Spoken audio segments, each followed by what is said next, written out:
Hola amigos televidentes de Telecinca, la televisión de la comarca y para la comarca bajo Baix Cinca y redes sociales.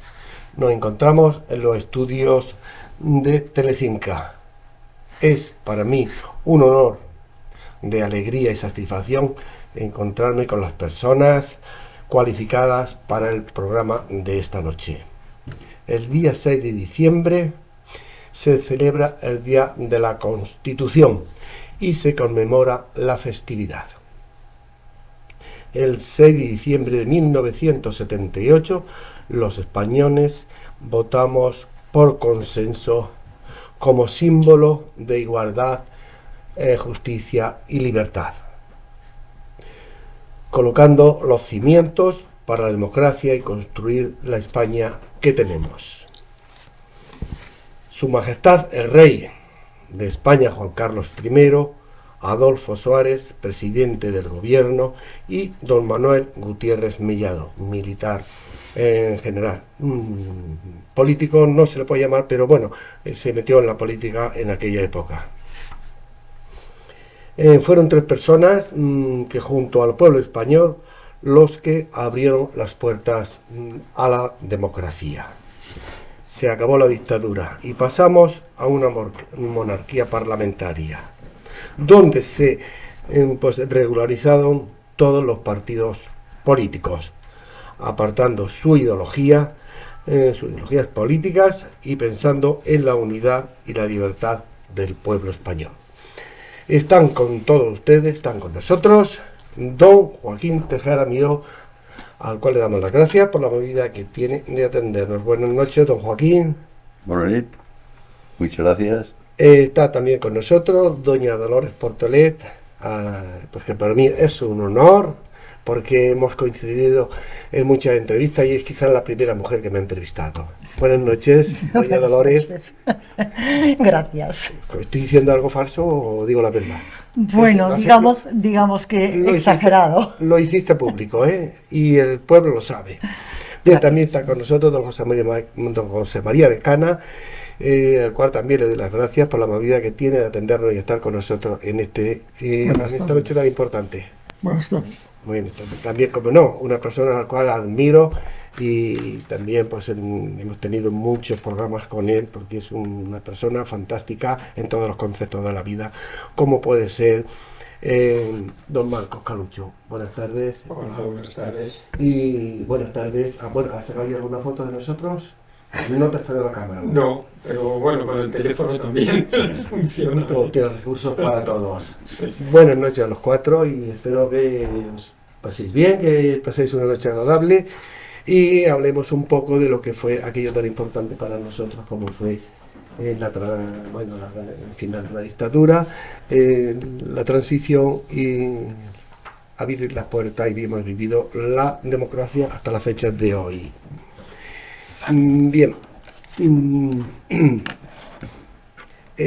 supongo que para ustedes esa etapa de la transición y firma de la Constitución fue una etapa importante porque éramos muy jóvenes en primer lugar todavía y posteriormente por lo que significó que a lo mejor muchos de nosotros y muchos de los españoles no lo sabíamos o no lo comprendíamos por la anterior etapa. Hablando un poco cómo fue para vosotros, cómo asimilaste aquella etapa. Sí, por ejemplo, Joaquín, tú que eres un hombre que la viviste 100% mejor que nosotros en cuanto a... Bueno, pues muchas gracias. Muchas gracias, Ángel. Yo es que, claro, tuve esa oportunidad histórica, además no sé por qué. Me llamaron un día para que formara estas listas y ahí estuve y salí diputado. Cualquiera de vosotros hubiera podido hacer lo mismo, o mejor, seguramente, ¿no? Pero bueno, hay una palabra que se me quedó grabada para siempre, y producto de los días de la transición política, consenso. Esa me la tengo yo allí. Yo creo que con letras de oro, vamos, lo tendríamos que poner, consenso. Esa palabra fue clave, absolutamente, esencial, para que después, al cabo de poco tiempo, unos meses, pudiéramos tener ahí la democracia constitucional que tenemos ya, ¿no? Es decir, esta palabra es la voluntad de consensuar. Fue absolutamente básica. Es, hombre, una baza fundamental en la transición y en la democracia. ¿Por qué? Por muchísimas cosas, ¿no? Por muchísimas cosas. Entre ellas, porque en España rompíamos ya de una vez con la tradición de intolerancia, hombre, y de confrontación hasta fratricida que caracterizó la historia contemporánea española, ¿no? Bueno, eso me pareció capital, ¿eh? Pero sobre todo, ver allí a la gente, exceptuándome a mí, gente muy preparada, ¿eh? De todas las ideologías, de todas, ¿eh? Incluso el Partido Comunista, que los militares no podían ni verlo, evidentemente, ¿no? Que estén todos legalizados y estén todos de acuerdo en crear una constitución que sea buena para todos, ¿eh? Pues hombre, esto ya ha pasado la historia, afortunadamente, y además, hombre, y le preguntaría a alguien, a la profesora, y yo te preguntaré después, acabo que ya vale, ¿eh? Estoy jubilado. Pues es que la historia de España, pues reciente, pues pasará a la historia con letras de oro la transición española, efectivamente, ¿no? Entonces, y yo me pregunto más de una vez, hombre, en las escuelas no hemos hablado, o no habláis, o no, los alumnos no preguntan de la transición y de la pretransición, de lo que había antes, hasta de que se murió el señor dictador. ¿Me preguntas a mí? Sí, te pregunto, claro, aprovechando. Pero antes de que entréis en preguntas y en intercambiar las opiniones y tal, sí que me gustaría preguntarle también, porque Joaquín, presentaste por la UCD, si mal no recuerdo, por la UCD, porque está con nosotros también otra persona que también fue diputado, no a lo mejor en aquella época de la transición, pero posteriormente estuvo como diputado en el Congreso de los Diputados, como fue José María Decana. Háblanos, ¿cómo fue para ti? ¿Cómo eran una persona joven, pero tú ya estabas involucrado de alguna manera dentro de la política a nivel local? Yo estaba de alevín. De alevín, efectivamente. ¿Cómo fue aquella etapa? ¿Cómo la entendiste? ¿Cómo la vistes? A ver, yo me inicié en la política por yo creo que por uno de los pilares que nos ayudaron a llegar a una constitución democrática, que era el movimiento social. El movimiento social más importante que vivió el Bajo Cinca en los finales del franquismo fue la oposición a la central nuclear de Chelamera. Se creó una asociación que se llamaba Coacinca, que movilizó a toda la comarca, en tiempos todavía de vida del dictador, para protestar en Huesca. Hubo una manifestación masiva en Huesca, y bueno, en ese movimiento me inicié yo en la política. Ahí tuve contacto con Francisco Beltrán, que entonces estaba creando en Fraga una agrupación del Partido Socialista de Aragón, y a través del Partido Socialista de Aragón yo llegué a las primeras elecciones. Participé en un mitin antes de las elecciones y recuerdo que en aquel mitin pedía el voto a los 18 años. Porque esto que ya tenemos asumido ahora, hasta que no se aprobó la Constitución, no fue posible. Antes de la Constitución votaban a partir de los 21 años, ¿no? Para mí todo era nuevo. Para mí todo eso fue un aprendizaje nuevo desde la base de militancia en un partido, que luego ha sido muy útil cuando a partir del año 1992 comencé a tener responsabilidades en las Cortes de Aragón, luego en el Congreso de los Diputados y luego en el Senado. Pero yo quiero un poco recuperar las palabras de Joaquín, ¿no?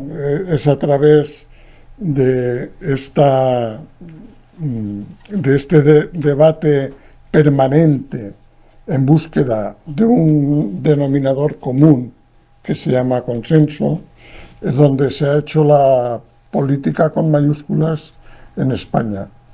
Y ahora, bueno, ya lo comentaremos luego, Esto se está resquebrajando por una dinámica que nos viene de fuera, además, que no la hemos inventado nosotros, que la han inventado los americanos, que es la polarización, que es los míos son los buenos y los demás, si no son míos, son malos, ¿no? Y esta dinámica de polarización está destruyendo, está socavando, perdón, los cimientos de lo que nos ha ayudado durante todos estos años a vivir el mayor tiempo de paz y democracia de la historia contemporánea española.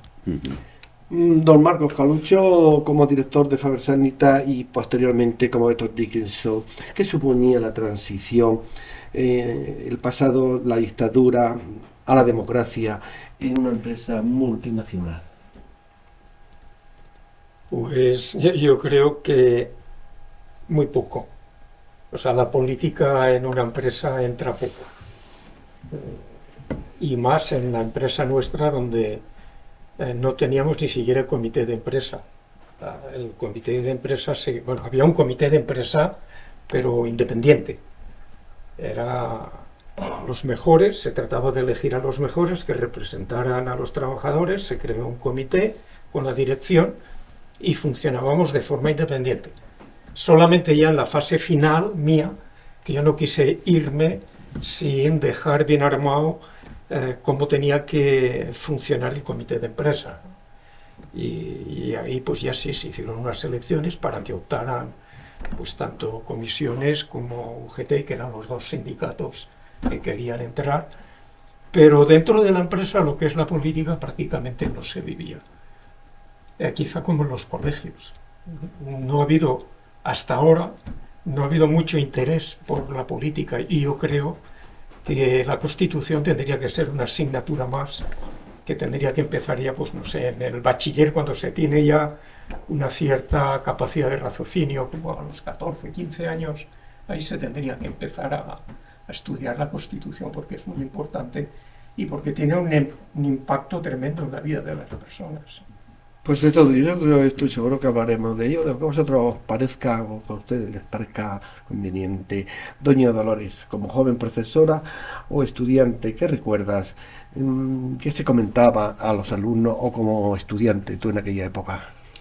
A ver, en la primera época, cuando se aprobó el referéndum sobre la ley orgánica, recuerdo que me preguntaron, ¿y tú qué has votado? Y yo dije, lo que tú decías antes, no he votado porque tengo 18. Entonces la mayoría de edad era a los 21. Entonces, a lo largo de este tiempo y hasta que se aprobó la Constitución, pues cuando se aprobó la Constitución, yo tenía 30 años, o sea, habían pasado mucho tiempo. Pero lo que yo recuerdo es subjetivo, por supuesto, es a nivel personal. Los dos hechos que yo recuerdo que me impactaron fueron, primero, cuando murió Franco, hubo un momento en el que todo el mundo estábamos muy preocupados porque no sabíamos qué es lo que iba a pasar. Era un impasse tremendo. Cuando ya vimos que las cosas iban desarrollándose con tranquilidad, pues se respiraba. Y el otro acto importante que sí que me impactó, y me imagino que a muchísima gente, fue el asalto al Congreso. Esos dos episodios yo los recuerdo como impactantes en mi vida. Y lo de la Constitución fue algo extraordinario. Entonces, yo toda la vida, y luego te responderé, me he dedicado a dar clase de castellano, francés e inglés. Por lo tanto, la parte esta de enfoque histórico y tal, no me ha hecho falta. Pero en esa época, en que los centros y los colegios públicos, los privados no lo sé, estaban muy metidos en sí mismos y muy encajonados, el poder salir, yo recuerdo que con mis alumnos empezamos a hacer ya pues lo que eran los hermanamientos con Toulouse. Salir con aquellos chavales de 14 años, con 40 chavales, a Toulouse era el no va más. Como irse al final de curso con 40 chavales de 14 años a Mallorca, ir en barco y volver en avión era la experiencia más brutal de un chaval, de un adolescente. Porque justo muchos de ellos no tenían ni coche particular. Entonces, Pues esa época de transición fue una ventana abierta a una serie de posibilidades que antes no teníamos y no habías contemplado. Pero también voy a decirte una cosa. Nadie echa en falta aquello que no conoce. Por lo tanto, para mí eso es muy importante. Y luego hablaremos de cómo se enfoca la historia, la enseñanza de la historia, dentro de lo que son las clases y cómo se puede hacer de diferentes maneras. Bien, pues esa ya un poco la presentación y anteorio cada uno. Ya hemos roto el hielo, se supone. En los programas de televisión se suele hacer así. Ahora sí entramos un poco en vuestra opinión y vuestro punto de vista sobre lo que ocurrió. ¿Quién trajo la democracia a España? La muerte de Franco, Juan Carlos I, rey de España, el pueblo español, o todos ellos juntos. ¿Qué aportó cada uno de ellos?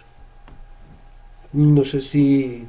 A mí me sorprendió mucho, porque antes me has preguntado a nivel de fábrica, Sí. pero a nivel personal, a mí me sorprendió mucho, porque cuando murió Franco estaba haciendo la mili, estaba para ya licenciarme, y nos acuartelaron. Digo, coño, ¿aquí qué pasa? O sea, ya el primer impacto, ¿no? Cuando votamos la Constitución teníamos 30 años, ya éramos adultos. Y me sorprendió muchísimo cómo en 3 años pudimos pasar de una dictadura férrea a una democracia. Eso sorprendió a toda Europa. Eso yo creo que se ha estudiado en algunas universidades. Sí. O sea, fue que se tuviera la capacidad, como decía Joaquín, de consenso, de poner de acuerdo a un arco parlamentario tan amplio, a tantas sensibilidades diferentes, porque estaba el ejército, estaba la iglesia, coño, estaba Carrillo, Efectivamente. estaba Fraga, estaba Miguel Suñé, que era nacionalista, por no decir independentista, estaba Soletura, comunista, y poner de acuerdo a todo ese arco parlamentario y que fueran capaces de redactar un documento de consenso y que ese documento lo sancionara el rey, los 7. Sí. 3 eran UCD, que era el gobierno que entonces presidió las Cortes. No te lo enseñé para cortarte la pregunta. Cisneros, estaba Herrero de Miñón y estaba Perdillorca, los 3 de UCD. Sí, ¿Te son los acuerdas de de ellos? Sí, sí, perfectamente. Y luego estaba por el De PSOE. ellos preguntaré. Estaba por el PSOE, que estaba Peces La Barba. pregunta me la estás... Sí. Y No se claro, acordará los cuando 7 le pregunte. padres de la Constitución capaces de poner... Bueno, ojo, no fue fácil, ¿eh? Yo supongo que ahí hubo unos tiras y aflojas y que la Iglesia ahí estuvo tirando y que los que habían ganado... Perdona, No fue no me fácil. gusta interrumpir, pero anteriormente y intervenir cuando os parezca bien, que no tengo que concederos la palabra, la tenéis de antemano ya toda. Muere Franco y en ese espacio que tú has hecho tan corto ya se prepara, ya está... se inicia y se hace ahí entonces la comunión, Bueno, ahí- la Constitución, perdón, o hay anteriormente ya incluso de Franco, yo pregunto, una preparación para que llegara a ese punto. Bueno, Yo lo veo difícil porque Franco lo dejó todo atado y bien atado. Por esto. Y lo primero que se produce, la primera sorpresa, es la traición de Juan Carlos a Franco. sí, Porque efectivamente. Juan Carlos elige a alguien al que tenía muy buena consideración, que era Suárez, y Torcuato Fernández Miranda, para que desmontaran el franquismo desde dentro, porque si no, no era posible. Desde fuera el ejército no lo hubiera dejado. Ahora, desde dentro era más fácil. Sí, sí.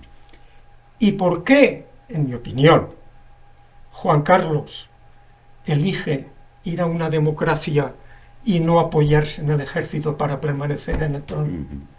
Pues yo creo que ahí hay un hecho, un acontecimiento histórico, que es la experiencia que tuvo su antecesor, Alfonso XIII. Alfonso XIII se apoyó en el general Primo de Rivera para permanecer en el trono, y la cosa no funcionó. Al final, Primo de Rivera llevó a un caos que desembocó en la Segunda República, en el año 31. Y entonces el rey de eso aprendió. y dijo, con el ejército lo tengo duro, con la democracia lo tengo mejor. Y ahí yo creo que fue clave. Sí, la opinión de José Mari y Joaquín, que a lo que ha aportado Sí. él ya... No, nosotros yo creo que Marcos habría de estar ahí de profesor de historia, ¿eh? La sensación, ¿eh? Sí, sí, claro, evidentemente. Ellos son los que es llevan ser ventaja, profesor de historia debe ser muy difícil, porque la objetividad y la subjetividad ahí Es muy personal todo no esto, se sí. puede explicar una época De acuerdo. desde otra época. Sí, Es totalmente de que acuerdo. si no lo pones en el contexto, Sí. las cosas no son igual. Sí. No podemos ver el siglo XIX con los ojos del siglo XXI. Sí. Entonces nos equivocamos. Y un profesor de historia ser totalmente objetivo y aséptico, no lo sé. Bueno, el caso es que pues el señor Franco un día u otro se tenía que morir, ¿no? Morir, hombre, por favor. Y tardó, ¿eh? Oh. Pero efectivamente morirse Franco y evidentemente empezaron ya, pues el rey fundamentalmente, a mover los hilos, verdaderamente, ¿no? Y ahí se creó la ley de reforma en aquel entonces todavía con el Ley de la Parlamento. reforma política. Exactamente, Sí, sí. esa fue fundamental, Sí. porque esa ley de reforma política con Torcuato Fernández Miranda. exactamente, pues fue la autoliquidación del régimen. Sí. Ellos mismos, los señores, no se llamaban diputados, se llamaban... Procuradores. Exactamente, procuradores, si mal no Sí. recuerdo, procuradores, efectivamente. Pues de 400 y pico que había, el 90% votó a favor de esa ley, porque esa ley ya preveía ya la reforma constitucional. Y votaron la mayoría porque dicen ellos, algunos, que dice, si voto, a lo mejor me ponen después a las listas democráticas, ¿sabes? Alguno entró y otros no entraron, ¿no? Entonces, a partir de esa ley, abrimos el campo a todas las expectativas posibles. Y el señor Suárez tuvo, pues, en fin, yo creo que estuvo muy inteligente de contactar con el Partido Socialista, con los señores de la Alianza Popular, etcétera, etcétera. Y sobre todo, hizo una gestión fundamental que fue la legalización del Partido Comunista, Sí. con Santiago Carrillo. Esta fue fundamental, teniendo al ejército ahí enfrente para que no lo legalizara, y lo legalizó el Partido Comunista. Y a partir de entonces ya desaparece ya todas las fiebres que teníamos todos, a ver qué va a ocurrir ahora. Y evidentemente ahí empezó ya, con las elecciones del 15 de junio de 1977, pues ahí trajeron ya la actividad política parlamentaria democrática. Fue engaje de bolillos. Sí, sí, sí. No debió ser Yo, fácil, la ¿eh? opinión... No, de fácil nada. José Mari, Porque en el año 81, justo el año antes de que Felipe González ganara las elecciones por mayoría absoluta, Sí. aún tuvimos a Tejero. Sí, señor. Sí, había muchas... O sea, comentaremos que algo. no fue... Yo quiero, Así, adelante, José Mari. quiero añadir Sí. a lo que habéis explicado, que es un poquito la posición institucional tanto de la monarquía como Sí. del gobierno, que la sociedad española previamente, en los últimos años de vida del dictador, había madurado muchísimo Sí, sí, sí, sí. en asociaciones de vecinos, Sí. en sindicatos clandestinos, Sí.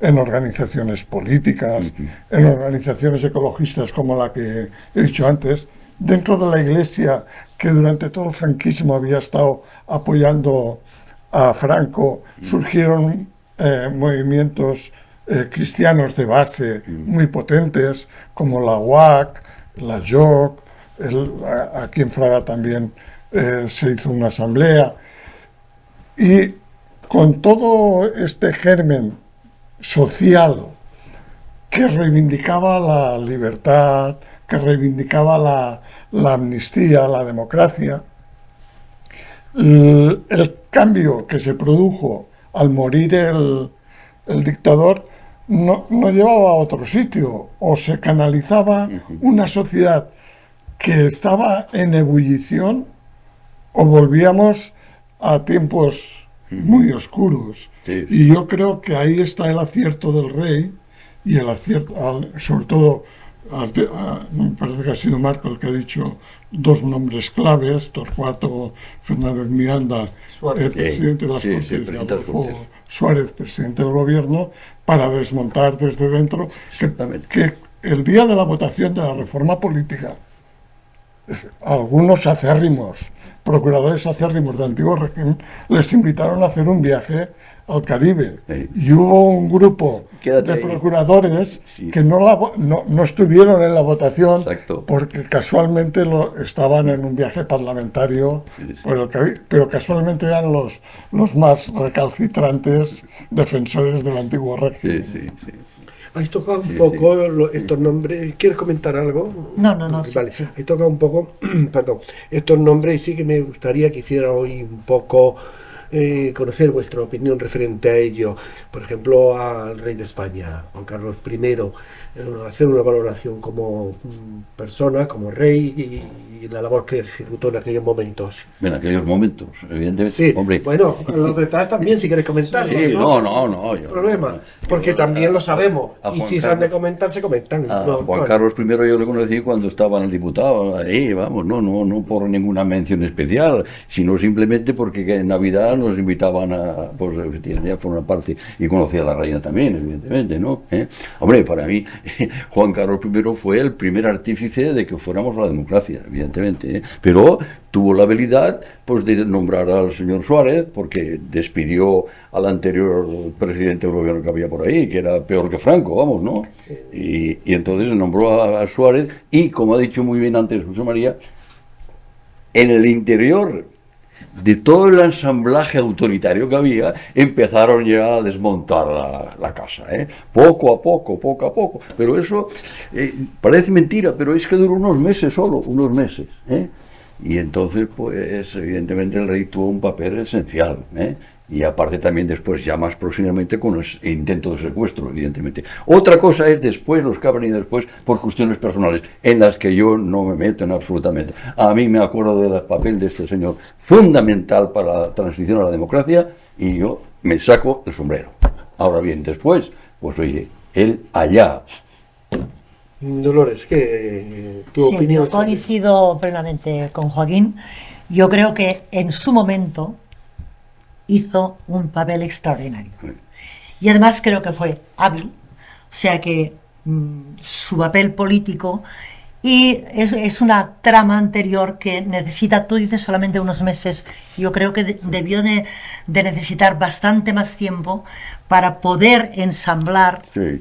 todo todas estas opiniones y seleccionar, por lo tanto, también tuvo una gran visión de Sí, futuro, sí. porque supo, es muy interesante y muy importante ser buen líder, pero quizá es tan importante ser buen líder como tener un buen equipo.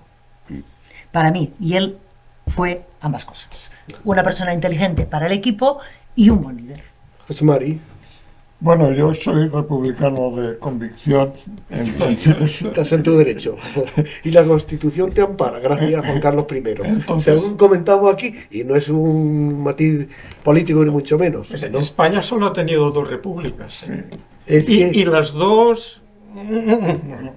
a la Te pregunto por el- segunda se la llevó Espera, la Montero. tercera. Pero confía en la tercera, ¿no? La segunda se la llevó Sí. Montero. Hemos tenido 7 constituciones, Bueno, esa- Sí. pero bueno, solo sí, dos sí. repúblicas. Vamos a lo que nos... haznos una valoración el sobre papel Juan Carlos de I. Juan Carlos, yo creo que igual que el papel de Adolfo Suárez, es decir, Juan Carlos, ¿qué representaba? Representaba que era, una vez muerto el jefe del Estado, que era Francisco Franco, a los 2 días se nombra un nuevo jefe de Estado, incuestionable para nadie del anterior régimen, incuestionable. Lo había decidido Franco, nombramos a este. Y a callar todos.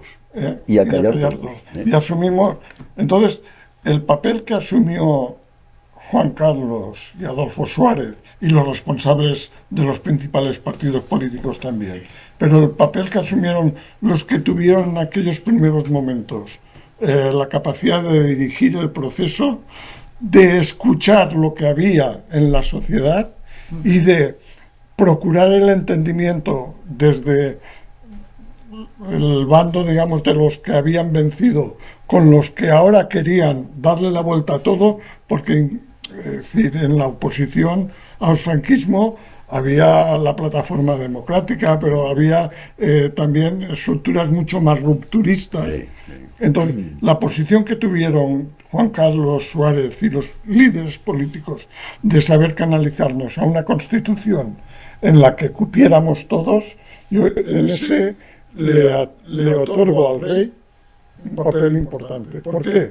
Porque no había sustituto para Franco si no llega a estar designado el rey. Y el rey, que había sido nombrado por Franco, se encargó de preparar o de liderar la transición. En eso yo le reconozco el valor que tuvo, de la misma manera que le reconozco la posición que tuvo el día de la intentona golpista del 23 de febrero. A partir de ahí, España es una sociedad madura para poder elegir a su jefe de Estado. Yo creo que ahora ya sí. Y entonces la monarquía pues ya no juega un papel tan trascendente como jugó en la transición. Ya evolucionaremos.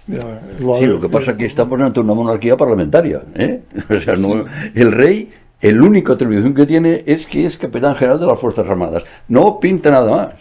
A diferencia de los antecesores. Exactamente. Porque nada. Amadeo de Saboya, Alfonso XII, Sí, Alfonso XIII tenían unas prerrogativas que podían vetar a las cámaras, y el rey que tenemos ahora no. Entonces, una monarquía absolutista, Sí. eso está claro. Ahora no, Sí. ahora es una monarquía constitucional. Sí. Está marcado perfectamente la directriz, lo que puede hacer y no puede hacer. Creo que Y bueno. claro. Sí, yo coincido con ellos en que el rey tuvo un papel esencial y no le debió ser fácil, porque luego tenía también a su padre. Sí. Efectivamente. Y el padre tenía su derecho de linaje. Sí. Y entonces manejar al padre, manejar a los franquistas, manejar a la iglesia, que habían ocupado todo el poder, y saber salir airoso de esa situación, yo creo que hay que Sí, reconocer. tiene mérito histórico, sí. Hay otra persona que no la he mencionado para mí, si no queréis no hablamos de él, que para mí, bajo mi punto de vista, fue también hizo un papel muy importantísimo por lo que representaba al general don Manuel Gutiérrez Mellado. Era el general, ya lo nombraron, y llegó de las Fuerzas Armadas, le hicieron el máximo jefe. Sí. Luego con el rey que era, y aquella persona también se enfrentó en el golpe de Estado a aquel señor allí y se mantuvo de pie bastante tiempo. Solo tres. Sí. Sí. Carrillo, Suárez y Gutiérrez Mellado. Sí, señor. Los tres que se mantuvieron en pie, Sí, señor. porque todos los demás estaban debajo de las pies. Pero es lo que hicieron derribar y no Y no pudieron. pudo. Tejero lo intentó Bueno. haciéndole la zancadilla, ¿no? Era un jefazo del ejército, Sí. pero era democrático. Era democrático. ¿Entiendes? Y punto. Y a partir de ahí ya, y es que ya no se le puede achacar en lo mínimo. Al contrario, es sacarle el sombrero. Porque en aquel entonces todavía parte del ejército, parte de las Fuerzas Armadas, pues qué te diré, estaban ahí entre Pinto y Valdemoro. Entre Pinto y Valdemoro. Lástima, ¿no?, que dilapidara todo ese capital político que tenía luego, pero bueno, en eso no vamos a entrar ahora. Sí.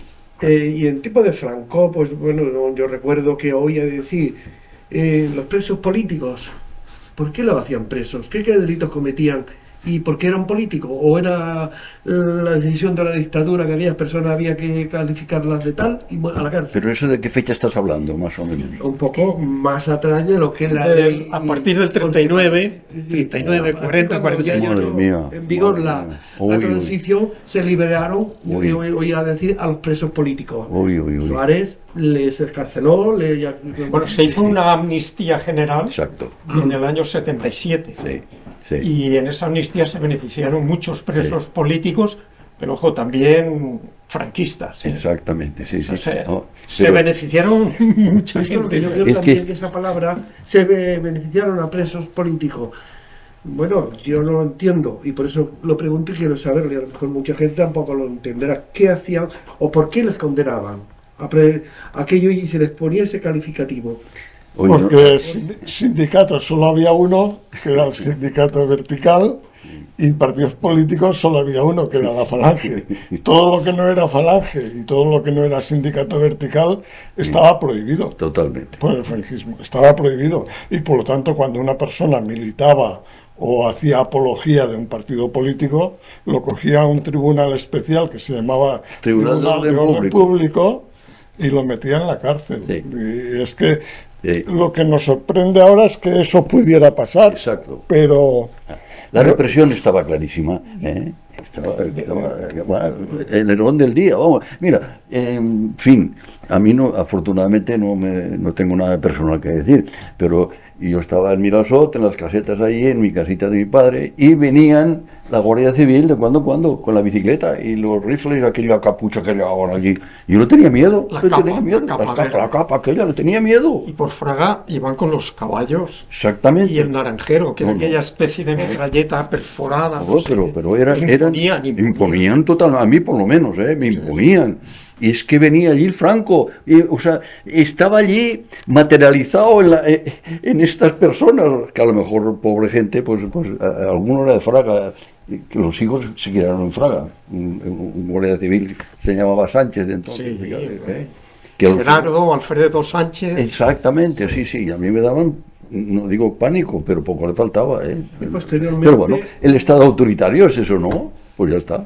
Por eso decía yo que juzgar una época desde otra época es difícil. ¿Por qué estaban la gente en la cárcel? Pues porque había unas normas y unas leyes y se transgredían o se rompían esas normas. Entonces, si desde nuestro punto de vista actual vemos cuáles eran las normas, nos llevamos las manos a la cabeza y nos escandalizamos. Sí. Y dices, pero ¿cómo es posible que puedan poner a una persona en la cárcel porque piensa De diferente? otra manera. Claro, desde hoy sí que nos parece intolerable, pero me imagino que en aquel entonces, yo era muy joven, pues tenías un gran respeto por todas estas personas que representaban el orden público. Y pues no lo sé, es una pregunta que no te sabría responder. Ahora, si me dices, ¿por qué debían de estar en la cárcel? ¿Por qué les privaban de la libertad? Por esto, por eso. Ahora me parece algo increíble que pueda ser por estas cosas. Es que yo no he Pero entendido- entonces seguramente era normal. No he entendido Es nunca claro. como a personas que yo admiro hoy, como fue Ramón Tamames, como fue Marcelino Camacho, posteriormente presumen de aquella época. Nosotros estuvimos en la cárcel y entonces yo me hago esa pregunta, siendo personas como soy y lo que hacéis y hecho y hay trabajado por la democracia, ¿cómo podíais estar? Esas son personas que yo admiro mucho. Claro. Las que has comentado, aparte de Anguita y de Nicolás Redondo. Sí, efectivamente, hay muchas personas A que todos ahora esos- leímos que lucharon por la democracia y Yo los admiro verdaderamente- muchísimo. Porque en aquella época, después, en la posguerra, claro, ahí o eras adepto al régimen y entonces te beneficiabas de todas las prerrogativas que había. Por ejemplo, querías poner un estanco, tenías que ser viuda de guerra. O querías poner un bar y tenías que ser con la falange y las Jones y no sé qué, y las flechas. O los maestros tenían privilegios y tenían prioridades. O sea, había mucha gente que había sido adepta al régimen y que se benefició de eso. Y los que estuvieron enfrente, bien porque hubieran perdido en la guerra, o bien porque se habían significado políticamente en contra del régimen, pues tenían dos opciones. O se iban a Francia, o si se quedaban, pues ya sabían lo que podía pasar. En cualquier momento, pues te podían detener y llevarte a la cárcel.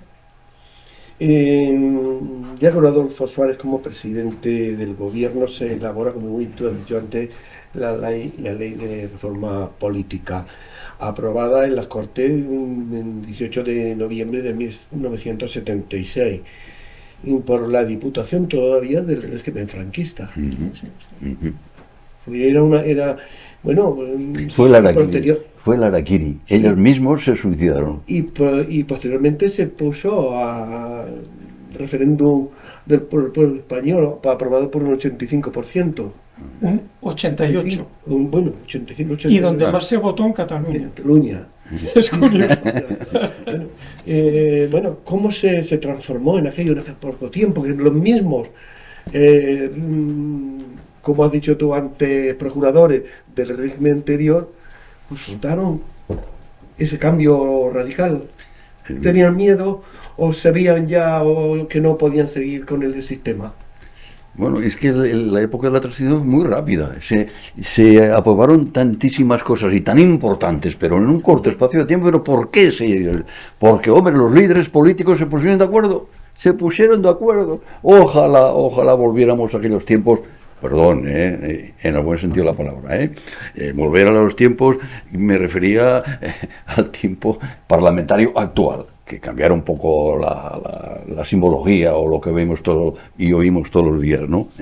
Pero es que pensar que el señor Carrillo se ponga de acuerdo. Mira, sí, yo tengo una anécdota, ¿no? Auténtica.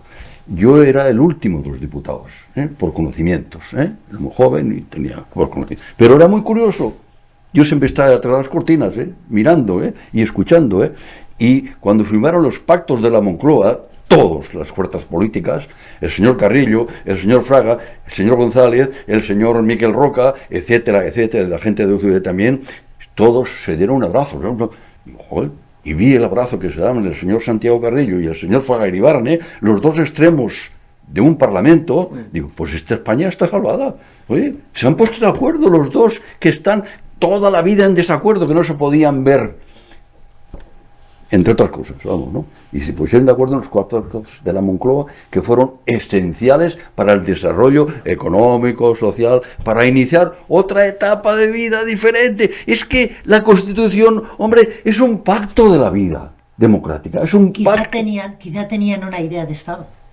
Sí, Una claro. idea de Estado es muy importante. Claro, fundamental. Saber escuchar también. Eso, Es fundamental. esto, mira, Porque en posesión de la verdad no tengo está una nadie. notita aquí que la Y la tenía. idea, y si hay una finalidad importante, sobrevuela ciertas diferencias. Sí. Ay, cuánto Es la me única manera. alegro Lola de oír eso. Es que lleva una notita ahí del año del catapún.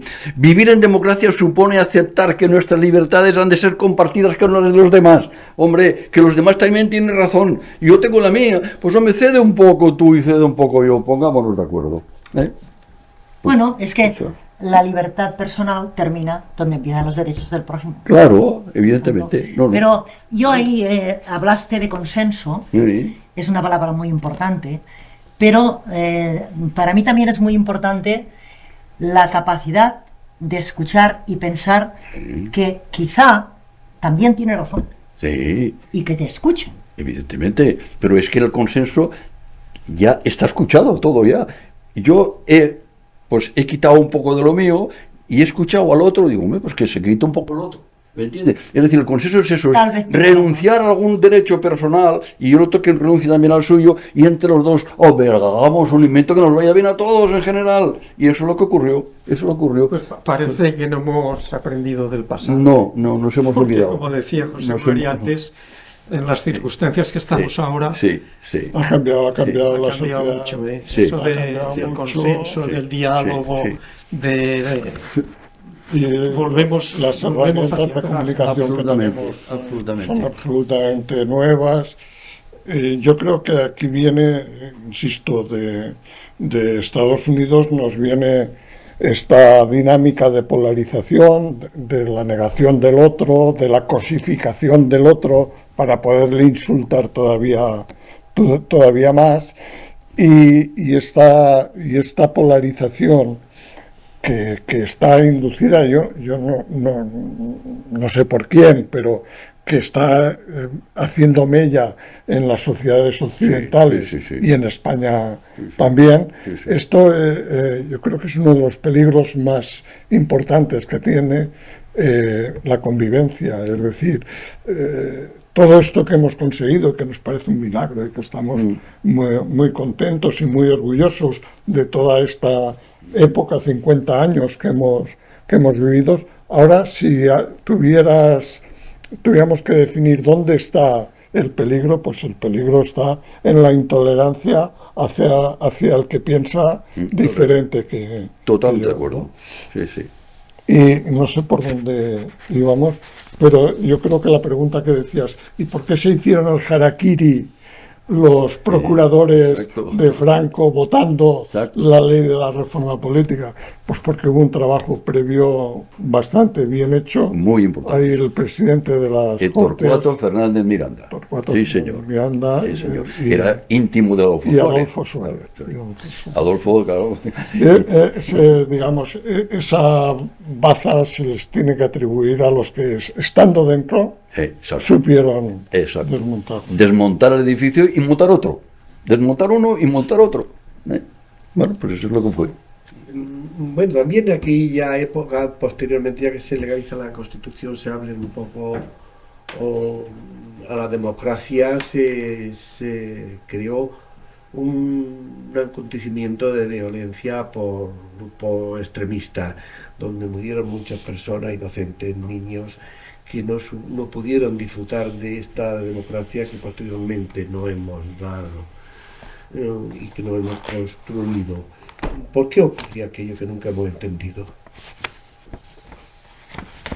Los asesinatos de ETA, Etcétera, extremas, por ambos lados, extrema derecha, extrema izquierda. Por lo menos así se catalogaba de los medios de información. Y ¿En qué periodo? en el periodo, pues bueno, el periodo de la transición, murieron muchas personas inocentes, se hacían atentados. Si estábamos luchando y prendiendo una democracia, ¿por qué ocurría aquello? ¿Qué finalidad tenían o creíamos? Es que es una pregunta a lo mejor un poco fuerte para tomar decisiones, pero yo creo que ocurrieron estas cosas. También es parte de la historia. Bueno, la Constitución, estamos hablando de Constitución, se hizo bastante ambiguo. O sea, en algunos puntos, los 7 padres de la Constitución, cuando la redactaron, dejaron a la libre interpretación de las generaciones futuras algunos puntos. Y fue muy rígida para poderla reformar. Luego, si quieres, hablaremos de Sí, la lo posible tomaremos un reforma. poco la reforma. Pero hubo, en el tema de las autonomías, en el Café para Todos, ahí yo creo que hubo en mi opinión personal, Sí, es lo que buscamos. algún Yo como fallo personas. en querer conformar un país autonómico con 17 autonomías. Unas accedieron por la vía rápida, otras por la vía lenta, pero con Cataluña hubo un problema, pero sobre todo conservando los fueros del País Vasco y de Navarra. Y yo creo que ahí la Constitución tenía que haber acotado más esos fueros y respetar un poco más la singularidad de Cataluña. Porque con esos fueros y con esas pretensiones, pues dieron pábulo a que luego pues se quisiera desarrollar más los fueros y llegar a una independencia del País Vasco. Y hay que recordar que los fueros tienen un origen histórico, son unos derechos históricos, pero que provienen de algo tan absurdo como es haber apostado por caballo ganador. O sea, en el año 1713-1714, cuando tiene lugar la Guerra de Sucesión, no secesión, sucesión, los catalanes dicen secesión. En la Guerra de Sucesión estuvo, por una parte, Felipe V de Francia, por otra parte, Carlos de Habsburgo. En España no había rey, se había quedado sin trono y los dos optaban a reinar en España. Y entonces hubo regiones que apostaron. Sí, debe ser el profesor. Eso es lo Que tienen que venir. Sí, ya lo cortaremos esto. Esto se corta, como he grabado, no pasa nada. ¿Qué viene para mí? Sí, sí es. ¿Dónde vas a pasar? Tiene frío. Toma mi jersey si no quieres ponerte aquí. Toma. Toma. ¿Qué hora es, Marcos? ¿Qué hora es? ¿Qué hora es? No, No llevo ni reloj ni teléfono. Lesat. Las 7. Las 7, yo tengo máximo Media hora más. media hora máximo. Vale, vale. Sí. Vale, pues entonces... No, podéis continuar vosotros, no hay ningún problema. No, porque demasiado largas las cosas. No, también vendrá el chico ese, pues bueno, cuando llegue esto, pues que se siente y tú mismo. Pero que... Estás muy pertrecha de conocimientos históricos, tío. No. Bueno, ¿quieres No, seguir es un comentando tema algo que, más? que me ha gustado siempre. Muy bien. ¿Quieres comentar algo más sobre lo que has dicho? Sí, quiero acabar ese porque para mí es fundamental. Cuando resulta que la corona de Castilla y Francia apuestan por Felipe, y sin embargo la corona de Aragón, que entonces era Aragón, Cataluña, Valencia, Menorca, Y hasta Italia, me parece que llegábamos, ¿no? parte, Nápoles. Parte.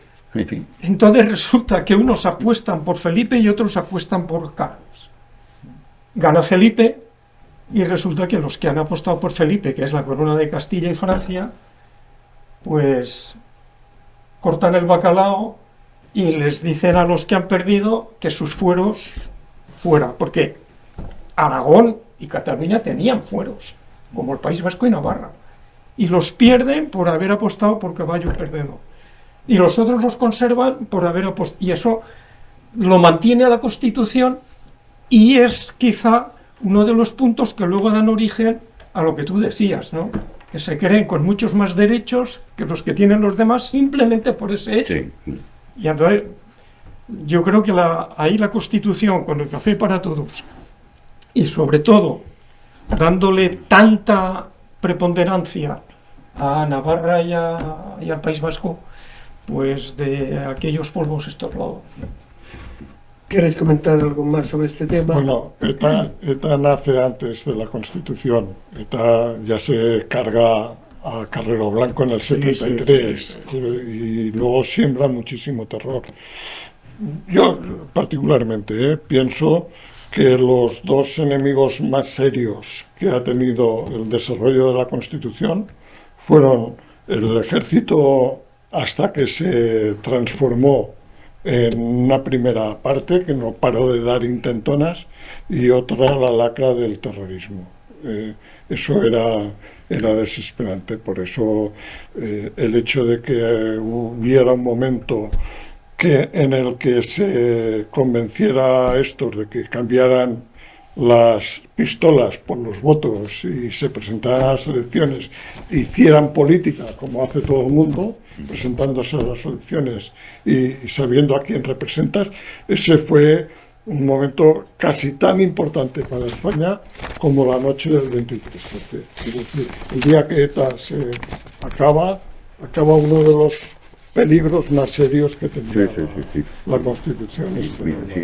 Yo tengo anotaditos por aquí que ETA ocasionó 853 muertes y 6.389 heridos, solo ETA, pero también hubo otros de otro lado, también fueron Los terroristas. abogados de Atocha.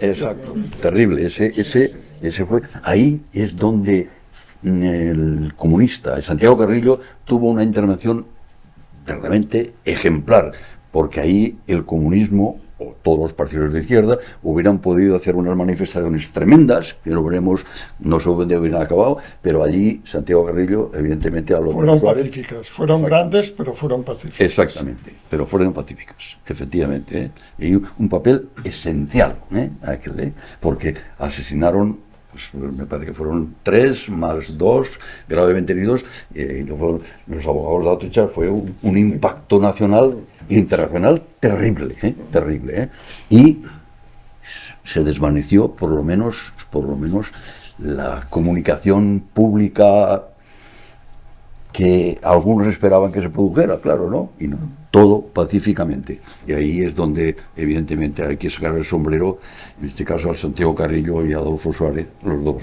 que pactaron las cosas. Bueno, hablando de este tema, en cambio, los partidos políticos constituidos se unieron y crearon la Carta Magna, la Constitución, aprobada por el Senado y el Congreso, que crearon el Congreso, el Senado, Es decir, y puesta en el referéndum de donde el pueblo votó. Se dieron las primeras votaciones, en este caso, referente a lo que fue pues la Constitución, las votaciones, todo esto que pusieron en marcha los partidos reconstituidos. ¿Sabéis qué número de participantes tuvieron lo que son la Constitución, si mal no me he equivocado, la elección? El referéndum. El referéndum para la Constitución. Tuvo una participación del 67% del censo electoral. Sí. Una participación del 67% del censo electoral. Es cierto en el País Vasco que el PNV se abstuvo. Sí, hubo un movimiento importante por la abstención, pero de los 67% que participó, el 98% votó que sí. Eran afirmativos, sí. Votó que sí. Sí, sí. Yo los datos que tengo los voy a dar, no sé si son correctos, pero en los que he podido encontrar, votaron 17.106.583 personas. Fue el 95,71% de la población con derecho a voto. Votó sí 15.700.006. Perdón, a ver si leo bien esta cantidad, 15.706.078, que fue el 91,81% del sí. Votaron no 1.400.505, que fue el 8,19%, que votaron no, y luego en blanco fueron 632.902, el 3,54%. ¿Qué les diríais a vosotros, a esos jóvenes que llegaron y votaron por primera vez? Esa ilusión que tenían por votar, porque todos teníamos ilusión por votar, y el significado, y ahora los que llegan nuevos para nuevas elecciones, ¿qué mensaje les mandaríais? Y si os parece bien, ha llegado con nosotros una persona muy importante al cual podemos dar una entrada, que se siente aquí un ratito con nosotros. ¿Parece bien? Claro. Antonio Flores, profesor de Historia en el Instituto, en el Instituto, dímelo tú el nombre, que no me acuerdo ahora, que yo tengo la memoria.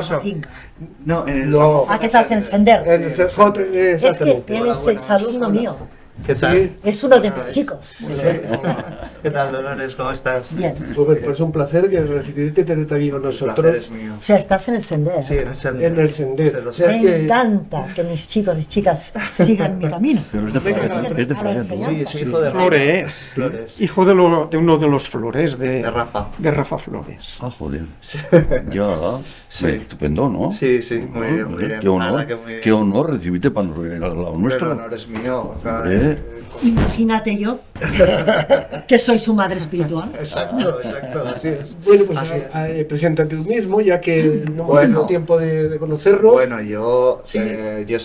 yo me llamo Francisco Flores, soy profesor de historia en en el Ramón J. Sender aquí en Fraga desde hace 2 años, aunque llevo alguno más dedicado a la docencia. Y nada, pues tengo el máster en historia contemporánea, concretamente me especialicé en historia del franquismo, de la guerra civil y del franquismo, y de la transición también un poco. Y la verdad es que nada, pues estoy encantado de que se hagan estas cosas en Fraga y de que me inviten a participar, porque es para mí muy importante, que es lamentablemente un tema que se tarda mucho en dar, que se da en segundo de bachillerato muy al final de todo el periodo, cuando es algo muy muy importante para la juventud de este país, que debería conocer muchísimo más. Y bueno, pues aquí estamos para intentar pues dar ese impulso a Sí. este tipo de educación. Si te parece bien, con el permiso de ellos, que ahora haga una síntesis lo que fue en la transición, bueno, el final del franquismo, la transición, posteriormente las votaciones para la ley de la Marcos, De la reforma política. la ley de la reforma política, y posteriormente la Constitución. Háblanos una síntesis un poco de eso como profesor. Bueno, a mí, sobre todo el tema de la transición española, mi intención siempre, cuando lo comentamos en clase cuando lo explico, es sobre todo transmitir la importancia que tuvo, porque la transición ha sido una época bastante denostada últimamente por los políticos actuales, despreciada incluso en algunos sentidos, y realmente para mí fue un ejercicio de equilibrio muy interesante de ambos bandos, de una tensión muy fuerte entre de donde se venía, de lo que había ocurrido, que no volviera a ocurrir algo así.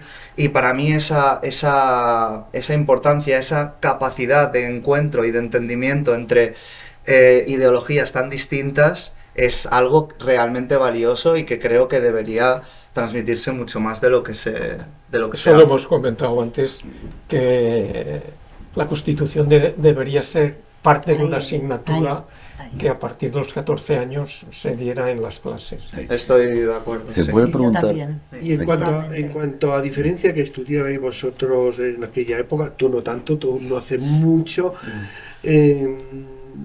bueno, estudiaste la carrera ya terminada, ¿qué diferencia había de la época que estudiasteis a la época que se da ahora, ya que tú estás dando, y ya no hace mucho, clase a los estudiantes?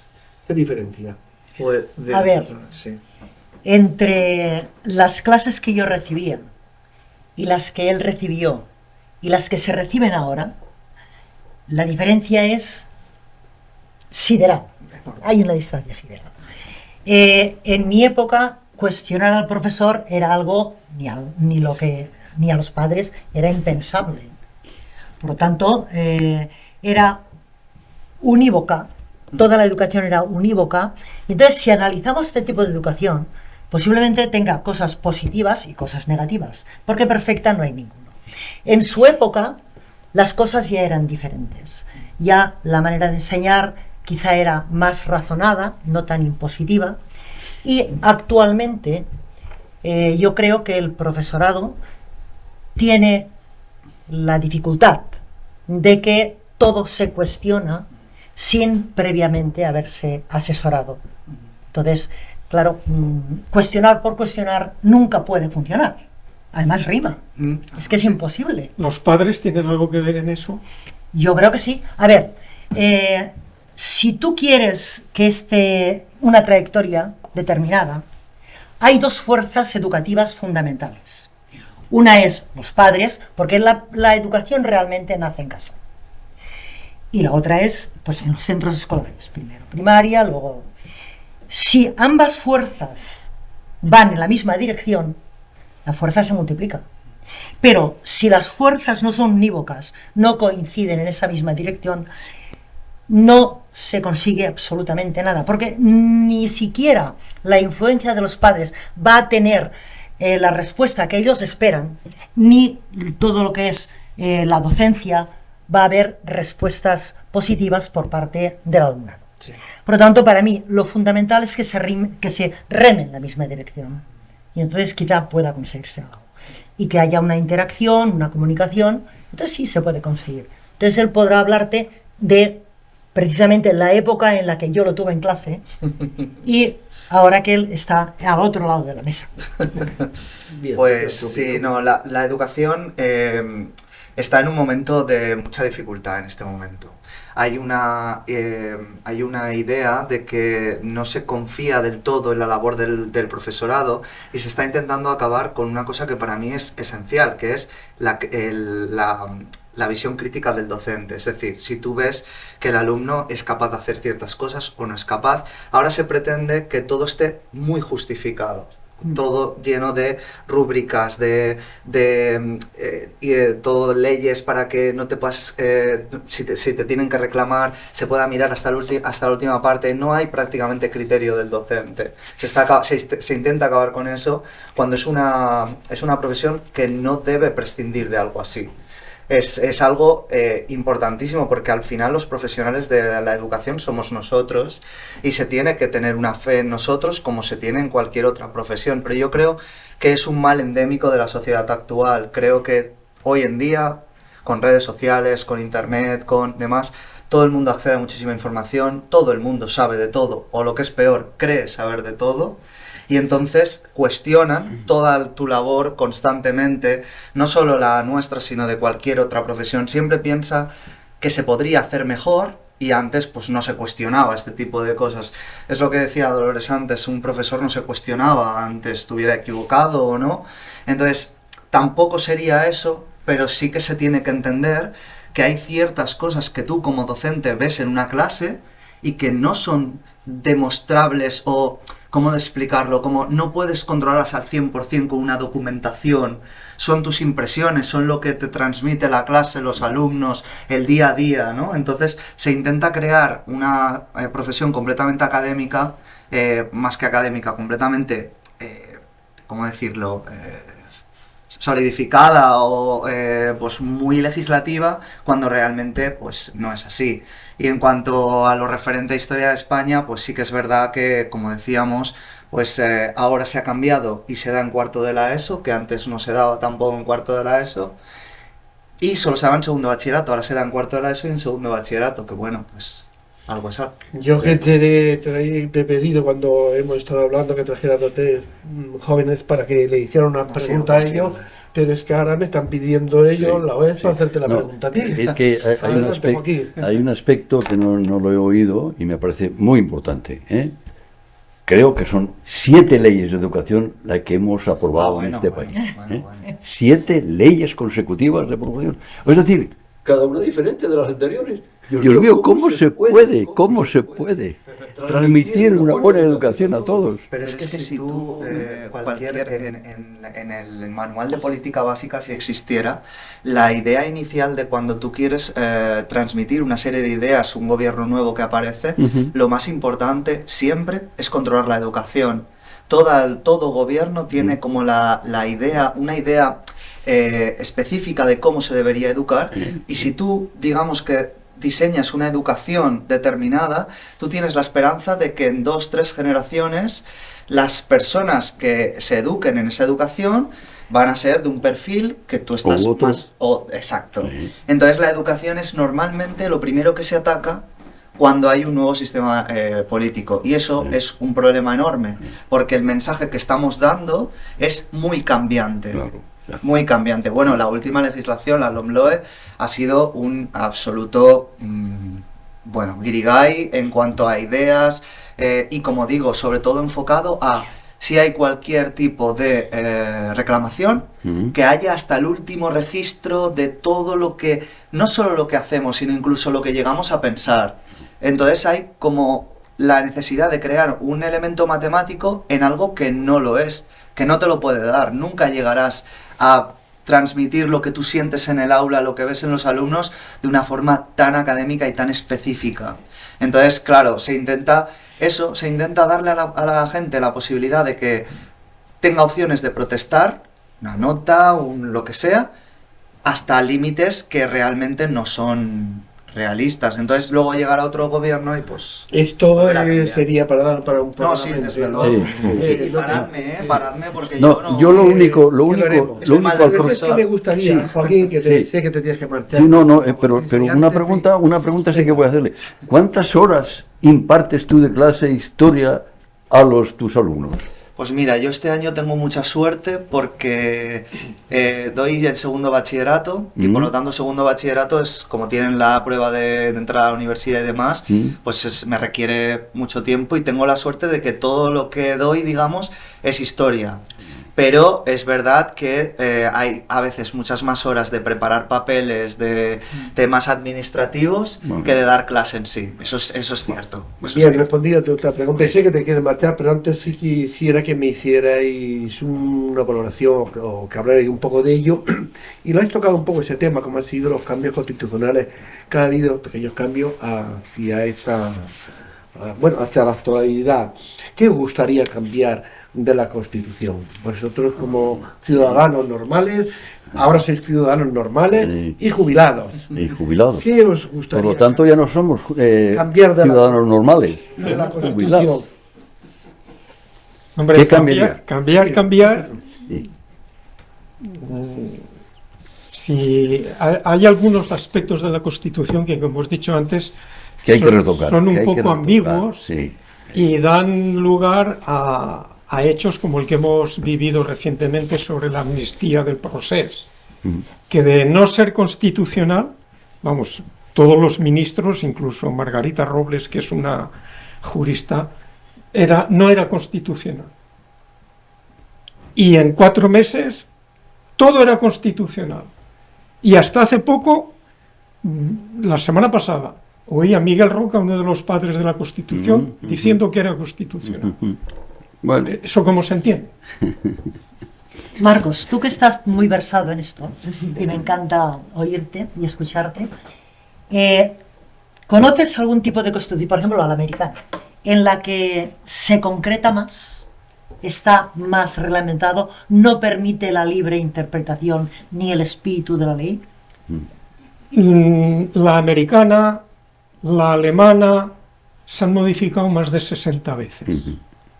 Pero La desarrollando o modificando. La española, 3, y por el método ordinario, Sin referéndum. por el 167. Exacto. Método ordinario quiere decir que con 3/5 partes de las 2 cámaras, vale. Solucionado.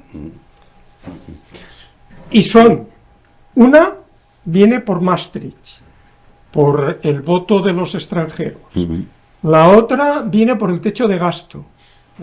Y la otra viene por los discapacitados, los derechos del... Sí, o sea, sí. 3 cosas menores. Sí, sí.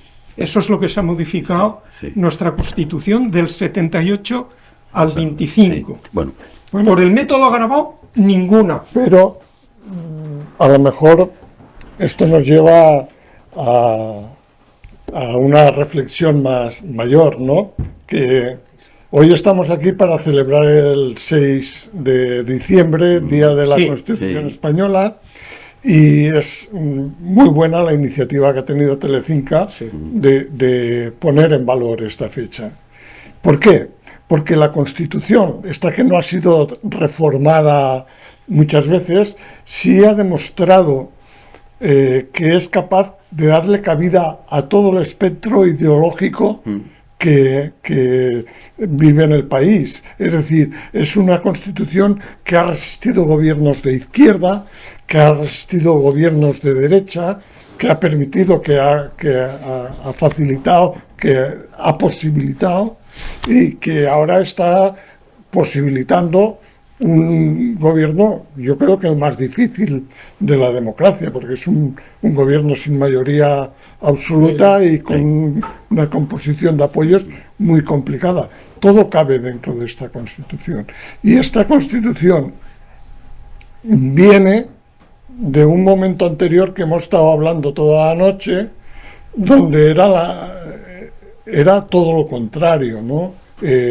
Había un partido único, un sindicato único, una dictadura que no dejaba, no canalizaba la participación de los ciudadanos. Bueno, todas estas libertades que nos permite la Constitución a los ciudadanos, una de las primeras leyes que se reformaron antes de la Constitución fue la del adulterio, es decir, antes de la Constitución, antes de la reforma política, estaba prohibido vivir en adulterio, o sea, ser adúltero y vivir amancebado. Es decir, esto que hace la gente joven ahora de juntarse y ya está, pues es que hubo que aprobar después de la muerte de Franco una ley específica para que no fueran a la cárcel.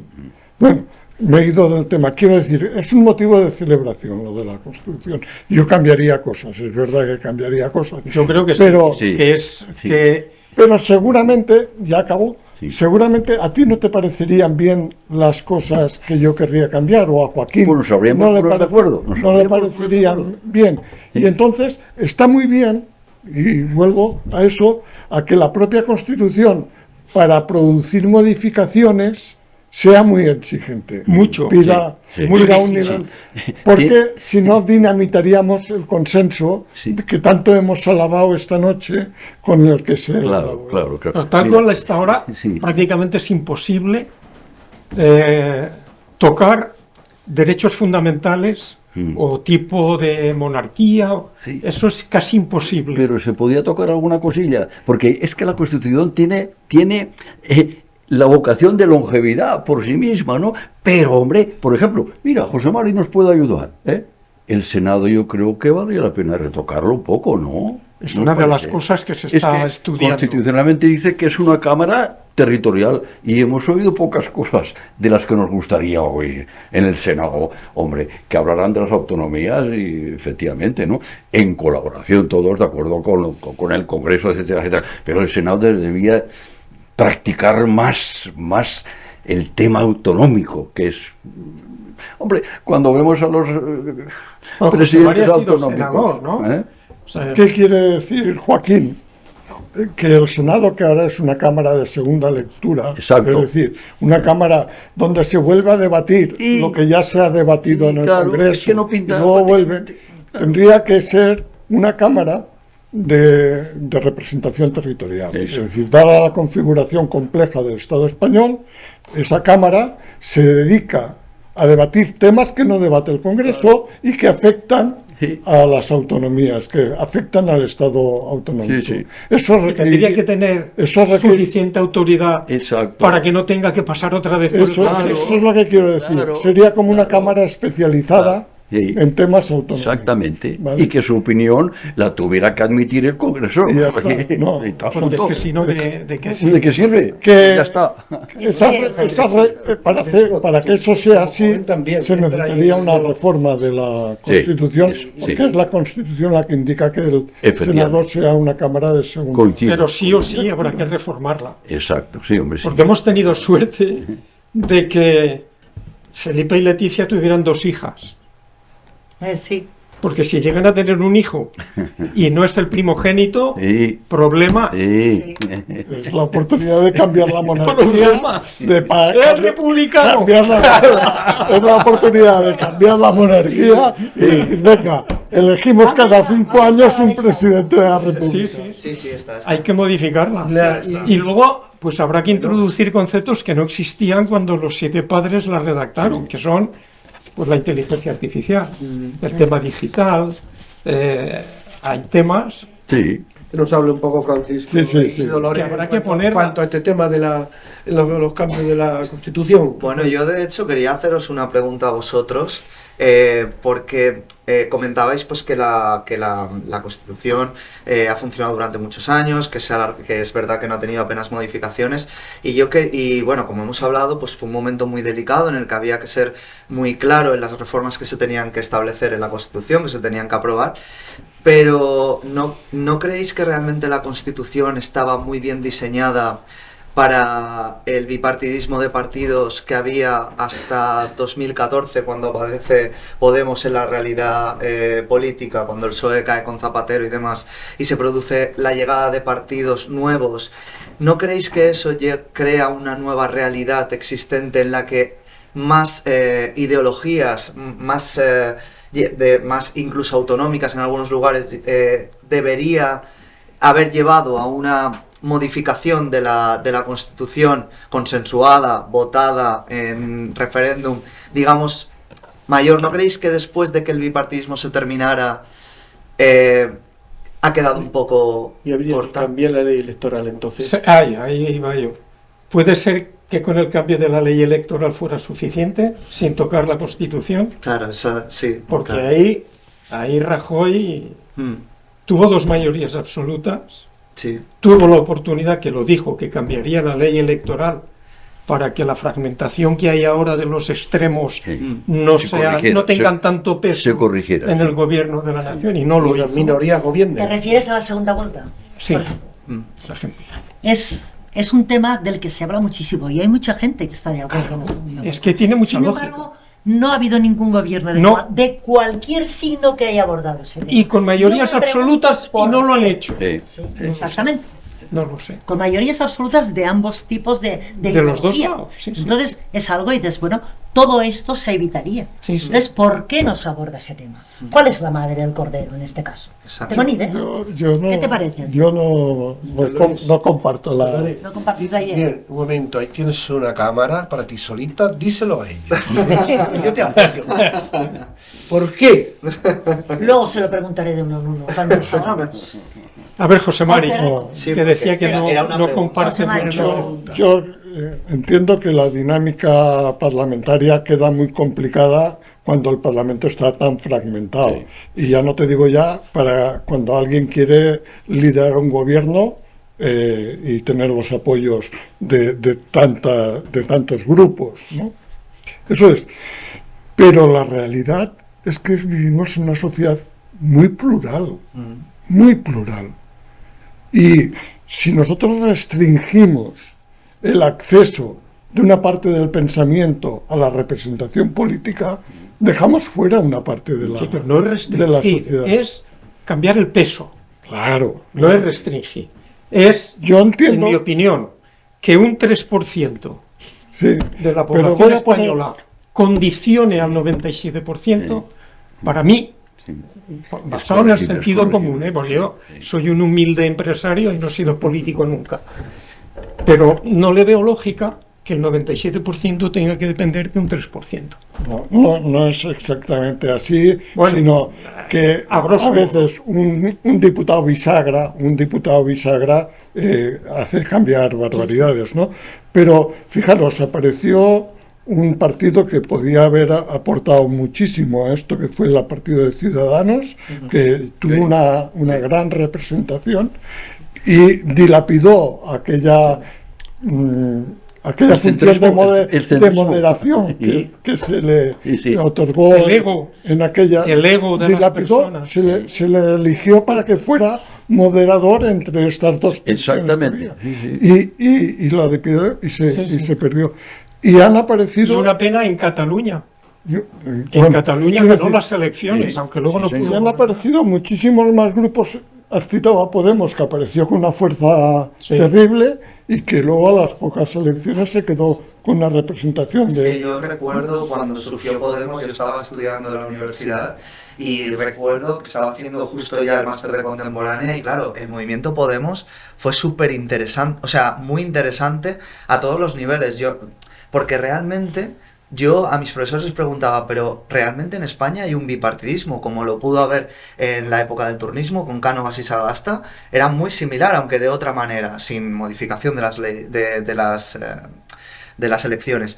Pero realmente había eso, ganaba el PP, ganaba el PSOE, ganaba el PP. Y yo le pregunté a una profesora, digo, ¿cómo puede acabar esto? ¿Se podría modificar alguna vez? Y dice, si alguno de los dos partidos grandes cae. Porque cuando está el cadáver de un animal grande, vienen los pequeños a comérselo. Y fue tal cual. Fue el desastre que provocó que de la última gestión de Zapatero de la parte del final, que llevó al PSOE a tener unos resultados pésimos en las elecciones, y surgieron partidos que vieron la posibilidad de quedarse con esa parte de la verdadera izquierda, como se decía. Y yo recuerdo incluso libros de que ese partido Podemos trascendía a los jóvenes de la actualidad, porque en aquella época estaba la serie de Juego de Tronos que la veía todo el mundo, y Pablo Iglesias sacó un libro en el que explicaba la política según Juego de Tronos. Hasta ese nivel llegó de popularidad social como de la cultura pop, por decirlo así. Entonces, realmente ese movimiento llevó a un conocimiento y a un interés de la política que no había existido hasta ese momento. Llevó a la política a las redes sociales, cosa que no había existido hasta ese momento. Cuando yo tenía 16, 17 años, la tele estaba llena de programas del corazón. Cuando yo acabé la carrera, los programas del corazón eran programas de política. La Sexta Noche. La política se convirtió en algo que la gente, ya no digo debatir, porque ojalá se debatiera más en España, no digo eso, pero que todo el mundo tenía voz para decir lo que opinaba. Y eso creo que realmente con nuestra Constitución no se ha adaptado a esa increíble capacidad actual que tiene la gente para expresar sus ideas. Y creo que se debería hacer una reflexión al respecto, en el sentido de que la gente debería estar más presente en el devenir actual de la política, porque ahora interesa mucho más que antes. Entonces, era eso, de ahí va la pregunta que yo hacía antes, si no se ha quedado quizá un poco corta la Constitución en cuanto a representación de la población. Esa era como mi pregunta. Bueno, el tiempo pasa y pues, lógicamente Y- se producen novedades. Y sois vosotros pero los que tenéis que marcar el futuro de Claro, claro, por nosotros. supuesto. no, para mí, oye, y supongo que para Podemos- todos, hombre, tener aquí la presencia de un historiador y que sea Y sea para ti, ¿no? jo- sea Un joven. un orgullo, me siento muy a gusto yo con gente que puede enseñar a nuestros hijos y Nietos. amigos, nietos y nietas, evidentemente, hombre, por favor. Pero ellos también tienen que escuchar efectivamente la experiencia Sí, de es todos muy los que están aquí, interesante. verdaderamente. Para Escuchar mí y eso es muy preguntarte, importante, muy porque si importante. aquello tuvo un gran éxito, aquella transición, que la continuidad con los cambios que se puedan hacer, que también escuchar a las personas y aplicar un luego. poco al sistema esa unión que tuvieron, no valorando las ideas políticas de cada uno, sino lo que era el interés nacional de todo el ciudadano español, de todo aquel estudiante joven, mayor. En eso tienen que pensar, y yo creo que sí que se puede llegar a muy buen acuerdo. Bien, estamos llegando al final porque estaríamos toda la noche aquí. ¿Queréis comentar algo más? Algo que no hayamos introducido por tiempo. Hay muchas cosas todavía que quedan ahí. Por tiempo. ¿Queréis comentar algo más? No. Pues bien, yo sigo abriendo las cámaras, empezando por José Mari. Tiene las cámaras, dirígete a los jóvenes y lo que tú creas conveniente, No, díselo a ellos. Perdón. Perdón. No. Sí. No, viva la Constitución. Sí, pues con esa palabra te pero espera un ¿Me momento autorizáis y terminamos. Sí, Joaquín, tú, es importante Sí. que él también, como joven, se dirija a nosotros. No, yo quiero decir simplemente que todo esto que hemos estado hablando como los abuelos, como el abuelo Cebolleta, porque hoy nos ha quedado un debate de abuelos cebolletas. A la gente joven no creo que le haya sido demasiado atractivo, pero si ahora se trata de decir, ¿y qué les contarías tú a los jóvenes? Lo que les contaría es simplemente que tomen las riendas de su vida. Y en la dimensión social también. Es decir, si tú no vas a votar, alguien vota y decide quién te representa. A ti también.